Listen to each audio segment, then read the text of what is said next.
안녕하세요. 매일 새로운 사연을 전하는 읽어주는 사연 라디오입니다. 구독과 좋아요, 많은 공유 부탁드립니다. 오늘의 사연 시작하겠습니다. 안녕하세요. 제2의 인생을 그려나가고 있는 30대 여성입니다. 제 시댁 식구들은요, 멀쩡한 사지육신을 두고도 어떻게 하면 저 하나 등쳐먹고 뜯어먹을 궁리만 하던 사람들이었어요. 정말이지 제가 오래 산 건 아니지만 그렇게 염치 없고 뻔뻔한 족속들은 처음이었죠. 그리고 피는 못 속인다고. 연애할 땐 몰랐는데 남편도 별반 다를 게 없더라고요. 남편하곤 아는 언니의 소개로 만나 1년을 사귀었어요. 남편이나 저나 나이가 있다 보니 어느 정도는 결혼을 염두에 두고 만나왔고요. 그리고 솔직히 저는 남편이나 저나 둘 다 직장 생활을 한 지도 꽤 되었고 앞으로도 계속 맞벌이를 할 거라고 생각했으니까 남편과 결혼하는 걸 걱정해 본 적은 없어요. 게다가 저희 부모님께선 예전부터 제가 결혼할 때 한 1억 정도는 지원해 주시겠다고 하셨으니까요. 그런데 막상 본격적으로 결혼 이야기가 나오고 나니 남편이 한다는 말이 돈이 없답니다. 직장 생활을 8년이나 했는데 겨우 3천밖에 못 모았다나요? 시댁에서 도와줄 수도 없다고 했고요. 그래서 저는 남편에게 그럼 당장 결혼하는 건 무리라고 솔직하게 얘기했습니다. 양쪽이 차이가 많이 나는데 분명 친정 부모님께서도 탐탁치 않아 하실 거고. 그럼 그런 우리 부모님을 설득하는 과정에서 나나 당신이 얼마나 상처를 받을지 안 봐도 뻔하다. 그렇다고 당장 헤어지자는 건 아니고 앞으로 한 1년만이라도 얼마라도 빡세게 모아보자. 하지만 남편의 고집은 완강했습니다. 세상에 누가 결혼할 때 모든 걸 완벽하게 갖춰놓고 결혼하냐면서 일단 없으면 없는 대로 하고 이후로 같이 노력하면 되는 거 아니냐고요. 그리고 이 상황을 친한 친구에게 털어놓으니 친구가 보인 반응 또한 뜻밖이었습니다. 남편이 해오는 게 없고 시댁에서도 해주는 게 없으면 적어도 너한테도 이것저것 요구하진 못할 거 아니냐. 어쩌면 그게 차라리 속 편할 수도 있다. 어쩐지 남편 말도 친구 말도 다 일리가 있는 것 같았어요. 그리고 무엇보다도 일단 저부터가 헤어지는 건 엄두가 나질 않았던 게 사실이고요. 그러니 어떻게든 좋은 쪽으로 생각을 해보려고 노력을 했던 것 같습니다. 그래서 결국 마음을 다잡고 결혼을 하기로 했는데 문제는 결혼을 준비하는 과정 또한 순탄치만은 않았다는 거예요. 집을 알아보는데 매물도 없고 집값도 많이 올라 아무리 저희 친정에서 보태주신다고 한들 매매는커녕 전세도 대출을 받지 않고는 방법이 없겠더라고요. 게다가 저희가 살게 될 집에서 회사까지의 거리도 무시할 수 없었죠. 그래서 결국 남편과 제 회사 중간쯤으로 해서 오피스텔 생활을 하기로 했습니다. 그런데 그렇게 집 문제까지 해결하고 며칠이 지났을 때였어요. 어머님께서 연락을 해오셔서는 퇴근길에 잠깐 들렸다 가라시대요. 참고로 회사에서 저희 친정까진 30분 거리고 시댁까지는 1시간은 좋게 걸리는 거리입니다. 그러니 당연히 좀 번거롭게 느껴진 게 사실이에요. 그래서 제가 바로 대답을 못했더니 어머님께서 대뜸 오라면 네 하고 오면 될 것이지 무슨 뜸을 들이냐며 언성을 높이시는 게 아니겠어요? 너무 당황스러워서 일단 죄송하다 얼른 가겠다 하고는 곧장 남편에게 전화해 어머님이 집으로 오라고 하시던데 혹시 무슨 일이라도 있냐고 물었습니다. 이유라도 알고 가면 저도 나름대로 생각을 하고 갈 수 있으니까요. 그런데 남편이 아주 금시초문이라는 듯 오히려 저한테 이유를 묻대요. 그러니 저로서는 시댁에 가는 내내 어찌나 초조하고 긴장이 됐는지 몰라요. 그리고 그렇게 부랴부랴 도착한 시댁에서 어머님은 생각지도 못한 이야기를 꺼내셨습니다. 듣자 하니 오피스텔에서 살 거라던데 그게 사실이냐고요. 그래서 그렇다 하니 그럼 혼수는 어떡할 거냐대요? 그런데 이때 전 솔직히 어머님이 뭐라도 하나 해주시려고 물으시는 줄 알았어요.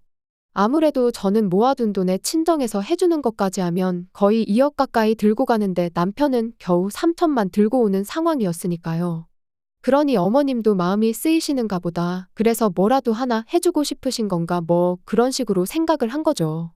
그래서 걱정 마시라고 요즘 오피스텔은 풀옵션이라고 해서 웬만한 건 다 갖춰져 있다 했습니다. 아무것도 안 해주셔도 된다고요. 그런데 어머님이 보이신 반응은 제 예상과는 전혀 달랐습니다. 저더러 너 지금 무슨 얘기를 하는 거냐시며 너 그럼 아무것도 안 해오겠다는 거냐고 물으셨거든요. 그리고는 맏며느리 자리로 시집을 오면서 맨손으로 오는 게 말이 되냐고 다른 집은 맏며느리가 시집 올 때 시부모 밍크 사주고 신우 명품백 사주고 그런다던데 넌 어떻게 그렇게 뻔뻔하냐입니다. 그리고는 이 결혼을 시키는 게 맞는지 모르겠다 하시는데 거기서 저도 확 정신이 들었죠. 그리고 그때는 결혼이 엎어지더라도 할 말은 해야겠다 싶어서 저도 따박따박 따지고 들었어요. 그렇게 치면 저희 집에서도 남편이 맞사위인데 남편도 해오는 거 하나도 없다. 그리고 어머님이 먼저 말씀을 그리하시니 저도 하는 건데 저는 2억 들고 결혼하는데 남편은 3천이 다다. 요즘 아무리 세상이 달라졌어도 적어도 반반은 맞춰야지. 어떻게 겨우 3천만 들려서 아들 장가를 보내시냐. 그랬더니 어머님께서 저한테 누가 너더러 그만큼 들고 시집 오라고 했냐입니다. 네 부모가 내 아들 좋으라고 그 돈 해주냐고. 너 좋으라고 해주는 거 아니냐면서요. 그리고 그렇게까지 이야기가 나왔으니 솔직히 저는 이 결혼은 안 하는 게 맞다 싶더라고요. 그래서 무슨 말씀이신지 잘 알겠다. 부디 어머님 마음에 쏙 드는 며느리 찾으시라 말씀드리고 뒤도 안 돌아보고 자리에서 일어났지요. 그리고는 현관으로 향하는데 신우가 기가 막힌다는 눈빛으로 저를 쳐다보더라고요. 그래서 저도 똑같이 한번 쏘아보고는 문이 부서져라 닫고 나왔습니다. 집으로 돌아오는 내내 생각할수록 괘씸하고 어이가 없었어요. 그래서 남편에게 전화해 어머님께서 하셨던 이야기를 그대로 전하고는 이렇게 됐는데 결혼은 무슨 결혼이냐고. 죄다 없던 일로 하자 했습니다. 그랬더니 남편이 안절부절 못하는 목소리로 일단 만나자며 사정을 하대요. 하지만 이미 제 마음은 확고했기에 됐다고 거절했어요. 그런데 막상 집에 도착하니 방 안에 쌓여있는 청첩장들이 눈에 들어왔습니다.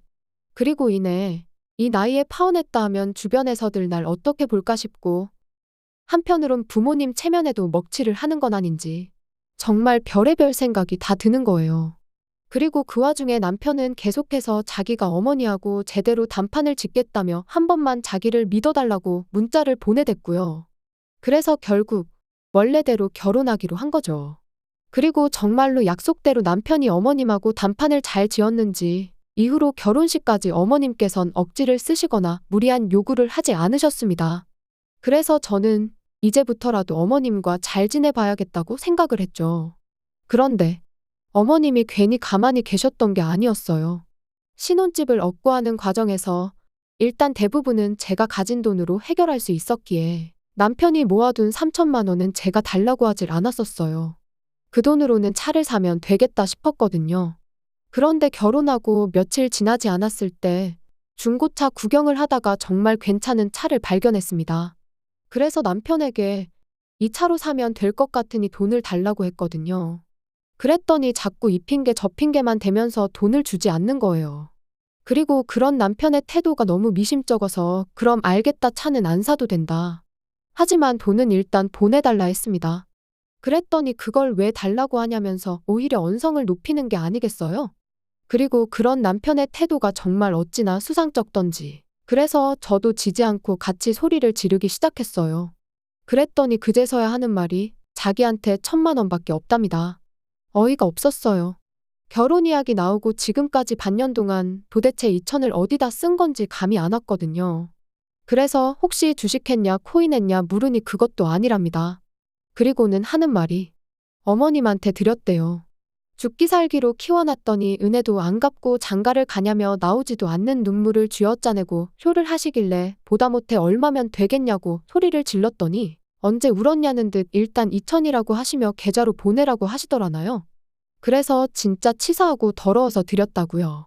그리고 그 당시엔 남편 말을 정말 고지고대로 믿었기에 정말 크게 충격을 받았어요. 남편이 불쌍하기도 했고요.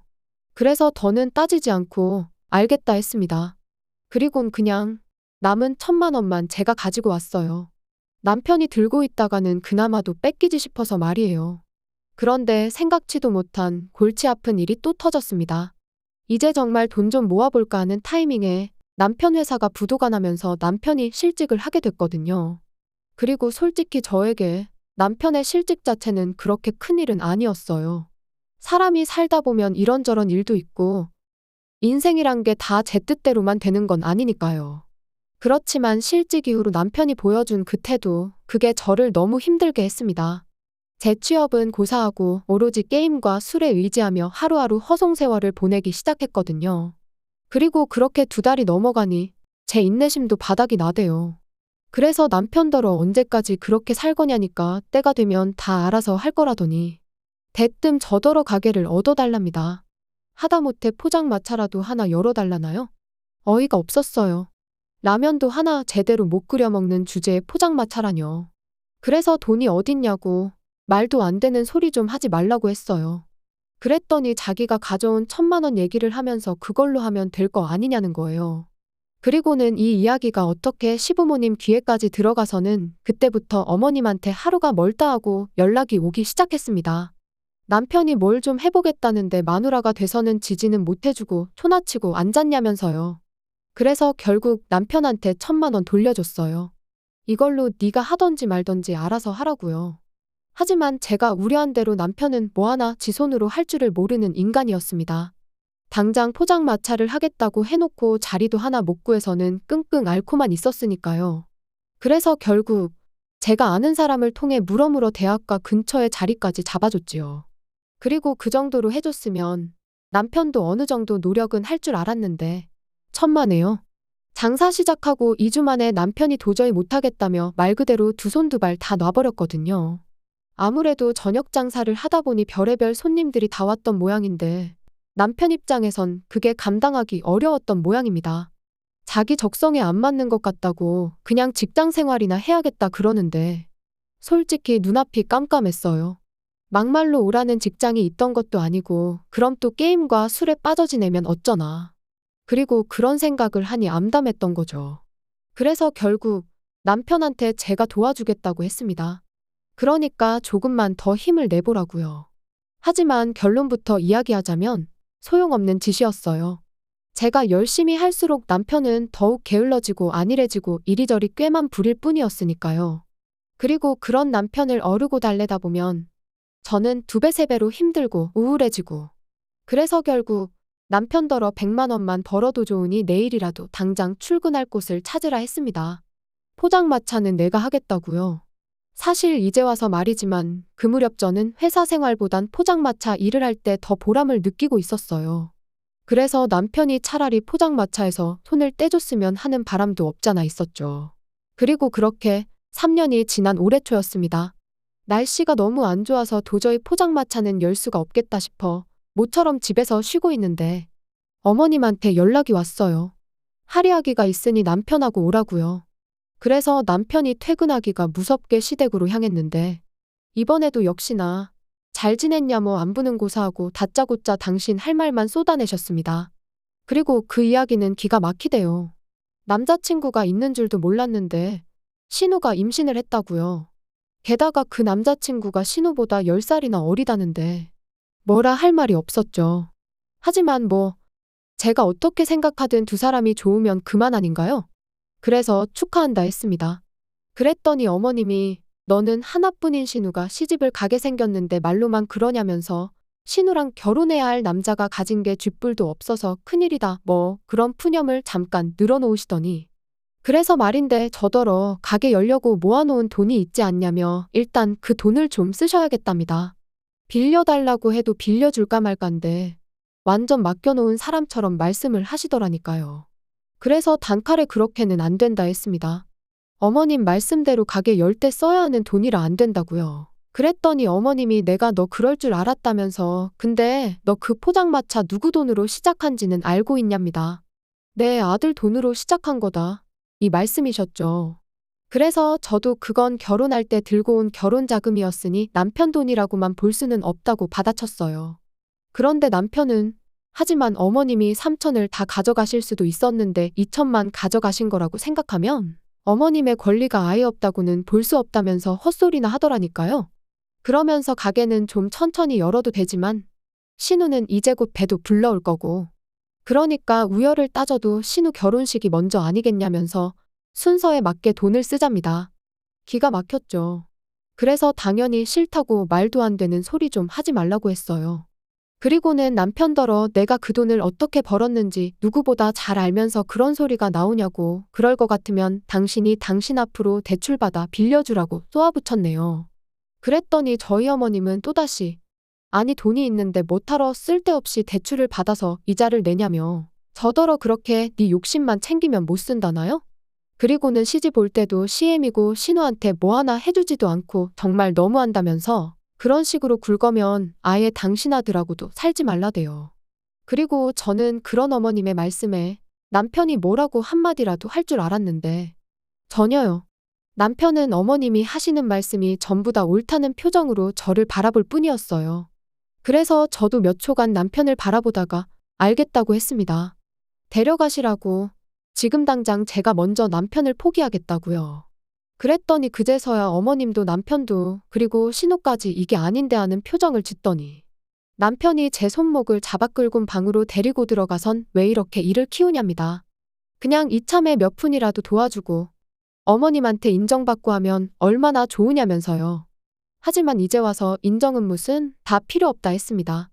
당장 남편부터가 내 마음 하나 몰라주는데 어머님한테 인정받는 건 나한테는 아무런 의미도 없다고요. 그리고는 신우 배가 불러오든 말든 시집을 가든 못 가든 그건 다 니네 식구들끼리 알아서 해라 하곤 방 밖으로 뛰쳐나왔지요. 그리곤 안녕히 계시라는 인사는커녕 뭐를 하건 간에 분수껏 하라고 괜한 사람 괴롭히지 말라 했습니다. 남편한테는 이 짐은 퀵으로 다 보내줄 테니 따라 나오지 말라 했어요. 집으로 돌아오는 내내 마치 결혼 전 어머님한테 처음 폭언을 들었던 그날처럼 어찌나 분하고 속상하던지 눈물만 하염없이 흐르더군요. 그리고 남편하고는 결국 협의 이혼했습니다. 포장마차 시작할 때 들어간 비용의 반을 돌려주는 조건으로 깔끔하게 헤어졌지요. 솔직히 그 돈도 주기 싫었지만 그나마도 안 주면 도무지 나가 떨어질 것 같지가 않아서 별 수 없었네요. 듣자 하니 남편은 저와 이혼하고 얼마 안 가 또 회사에서 잘린 모양입니다. 그런데 이번엔 남편이 회사 공금에 손을 댔다는 소문이 있어요. 혹시 신우 결혼 때문에 그런 짓까지 한 걸까요? 이제 뭐 저랑 상관없는 사람이니까 제 알 바는 아니지만 남편을 생각하면 불쌍하기도 하고 한편으론 한심하기도 하고 미움보다는 애증이라고 봐야 할 것 같네요. 아무튼 남편과는 헤어졌지만 그 사람이 아니라면 장사를 시작할 엄두조차 못 냈을 테니 고마운 마음도 조금은 남아있기에 그 사람은 그 사람대로 잘 살기를 바랄 뿐입니다. 긴 이야기 들어주셔서 감사합니다. 오늘의 사연은 여기까지입니다. 구독과 좋아요, 알람 설정해주시면 앞으로 더 좋은 사연으로 찾아오겠습니다. 감사합니다.